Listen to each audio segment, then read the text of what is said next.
Саламатсыздар, урматтуу достор. Мен химия мугалими Сәмидің кызы Айгүл. Бүгүн жалпы химияга токтолобуз. Жана жалпы химия предметинде кайсы темалар тестте келет, ошолорго токтолуп, тесттик тапшырмаларды иштеп көрөбүз. Демек, тестке даярданууда биз төмөнкү темаларга маани беришибиз керек. Силер жакшы билгендей эле биз химия сабагын 8 класстан баштап өтүп баштайбыз, бирок ал 4 жылдык программанын алкагында баардык эле тема тестте кездеше бербейт. Анын ичинен эң негизги темаларга бүгүн токтолобуз.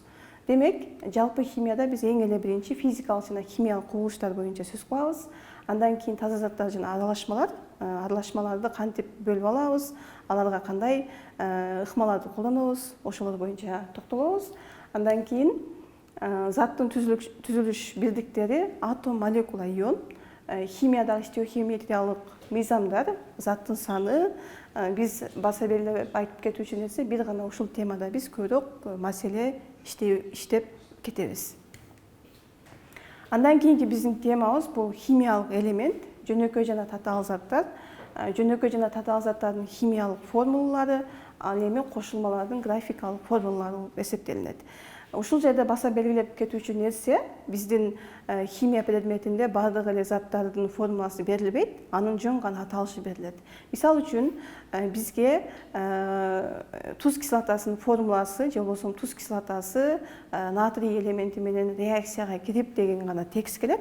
Демек ал формуланы биз өзүбүз жазып, мисалдарды иштеп кетишибиз керек болот. Ошол себептүү графикалык формулаларды жакшы түшүнүп алсак, демек биз ар бир берилген реакцияны оңой бат иштей алабыз. Андан кийин химиялык реакциялар, алардын белгилери, класстарга бөлүнүүсү боюнча токтолобуз жана ар бир реакция боюнча кеңири мисалдарды, маселелерди иштеп көрөбүз. Андан кийин химиялык элементтердин атомдордун түзүлүшү, демек атомдор кандай түзүлөт, алар кандай бөлүкчөлөрдү өзүнө камтыйт, ошолорго токтолобуз жана бул боюнча кандай тесттер келет, ага дагы сөзсүз маани беребиз. Бизде силер жакшы билгендей эле бул реакциялар бир канча классификацияга бөлүнөт.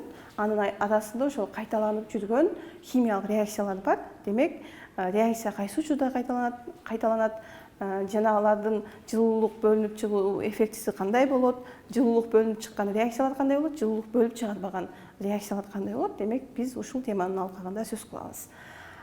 Биздеги эң чоң тема бул эритмелер жана алардын бөлүнүшү. Эритмелер жөнүндөгү ар кандай маселе мисалдар боюнча токтолобуз жана бул өзүнө бир канча этаптарды камтыйт. Андан кийин бизде көпчүлүк окуучулар бул темада кыйналышат. Бул кычкылдануу, калыбына келүү реакциялары жана стандарттык электрондук потенциалдардын катары. Андан кийинки биздин темалар бул мезгилдик мыйзам жана химиялык элементтердин мезгилдик системадагы жайгашкан орду, жалпы эле мезгилдик система боюнча сөз кылабыз. Андан кийинки темабыз бул химиялык байланыш, химиялык байланыштардын түзүлүү схемасы жана алар байланышып атканда эмнелерге көз каранды болот, ошол темаларга токтолобуз. Андан кийинки биздин темабыз болсо бул молекуланын мейкиндиктеги түзүлүшү. Силер жакшы билгендей эле биздин заттар мейкиндикте түзүлгөндө алардын формуласы кандай болот, кандай типте жазылат. Демек, биз ушул теманын алкагында сөз кылабыз. Ал эми дагы бизде окуучулар өтө көп кыйынчылыкка дуушар болгон тема бул химиялык кинетиканын негиздери. Анткени бул жакта биз көбүнчө физика предмети менен айкалышкан маселе мисалдарды иштеген үчүн бул биздин эң мындай эффективдүү темалардын катарына толуктайт. Урматтуу достор, жана биз жалпы химияда токтоло турган темаларга көңүл бурдук. Анын ичинде биздеги кошулмалардын графикалык формуласына токтолобуз. Анткени химиялык элементтердин валенттүүлүгүн билүү менен биз татаал заттарды түзүп алсак болот.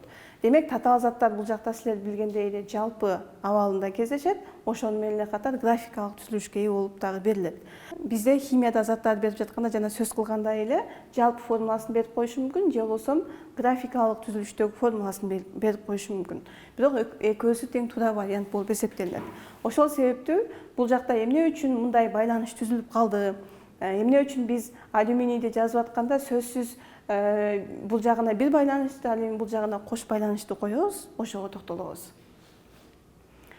Демек достор, биз бул теманы жакшы өздөштүрүш үчүн, башкача айтканда, татаал заттардын формуласын түзүү үчүн биз валенттүүлүктөр боюнча жакшы билишибиз керек. Силер билгендей эле валенттүүлүктөр экиге бөлүнөт: өзгөрүлмө жана өзгөрүлбөй турган валенттүүлүк болуп.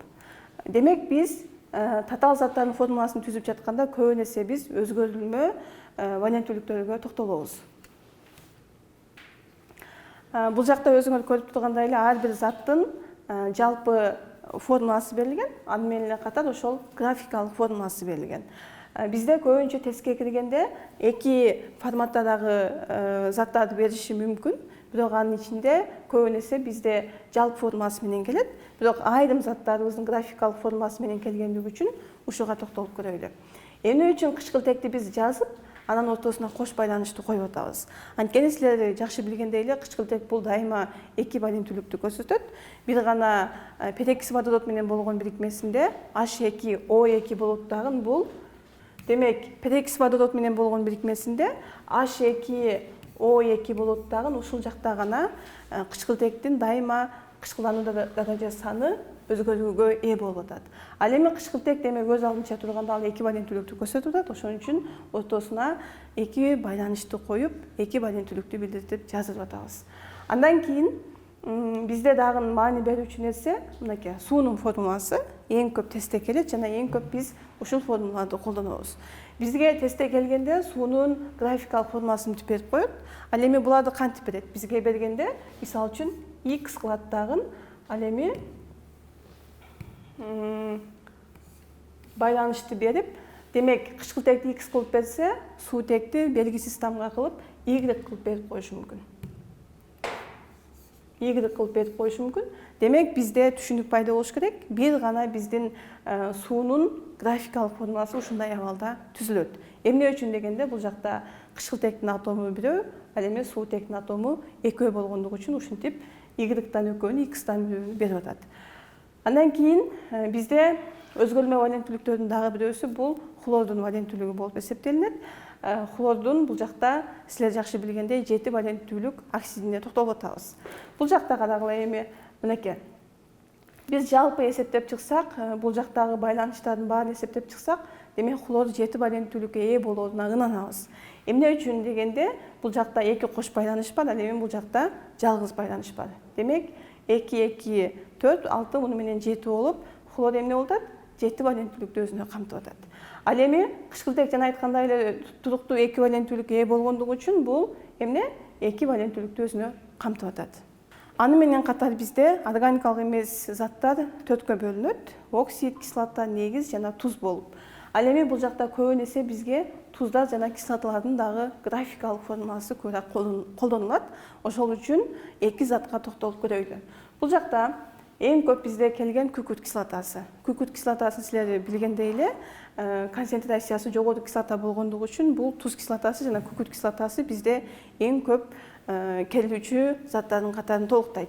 Демек бул жакта карап көрсөк, күкүрттүн бул жакта карасаңар канча валенттүүлүгү эске алынып атат? 2, 2, 4, бул жакта 2 болуп, 5, 6 болуп, күкүрттүн бул жакта 6 валенттүүлүгү берилип атат. Демек күкүрттү силер жакшы билгендей, бул өзгөрүлмө валенттүү 2, 4, 6 көрсөтөт. Ал эми суутек болсо, 1 валенттүү болгондугу үчүн бул жакта карасаңар бир гана сызык турат. Ал эми кычкыл тек 2 валенттүү болгондугу үчүн бул жакта кош байланыш жайгашып, 2 сызык менен бул жакта берилип атат. Андан кийин бизде ортофосфор кислотасы. Ортофосфор кислотасынын жалпы формуласы демек H3PO4 болуп жазылса, ал эми булардын графикалык формуласы болсо ушундай тартипте жазылат. Демек силер өзүңөр көрүп тургандай эле булардын бардыгын өзүңөр дептериңерге көчүрүп алып, баягы көбүрөөк реакция иштегенде биз жалпы формуласы менен жазып иштеп көнүп калганбыз. Ал эми графикалык формуласын кошуп иштесеңер дагы силерде маалымат жакшы сакталат. Биз демек маалыматты сактоо үчүн бир гана окуп гана сактоо эмес, көбүнчө жазып сактоого аракет жасасак жакшы болот. Анткени бизде көпчүлүк химиялык реакциялар бул жазуу иретинде тестте келет. Демек достор, бүгүн биз сиздер менен заттардын графикалык түзүлүшү боюнча сөз кылдык. Ал эми булар боюнча тестте келгенде силер ушул заттарды көрдүңөр жана түзгөндү үйрөндүңөр. Тесттерде ушул сыяктуу графикалык формулалар келип калганда, демек сөзсүз биз валенттүүлүккө таянып, ал эми жыйынтыкты ошол сөзсүз өзгөрүлмө валенттүүлүктү жана өзгөрбөгөн валенттүүлүктү эске алып тесттерди иштесек болот. Бул боюнча заттарды түзүү үчүн биз сөзсүз түрдө валенттүүлүк боюнча эң жакшы көндүмгө ээ болушубуз керек. Биз сиздер менен жалпы химияда келүүчү темаларга токтолдук. Анын ичинде заттардын графикалык формуласын түзүүгө кеңири маалыматтарды берип өттүк. Ал эми ар бир тема боюнча сөз кылганга чейин кийинки эфирлерден көрүшкөнчө жакшы калыңыздар.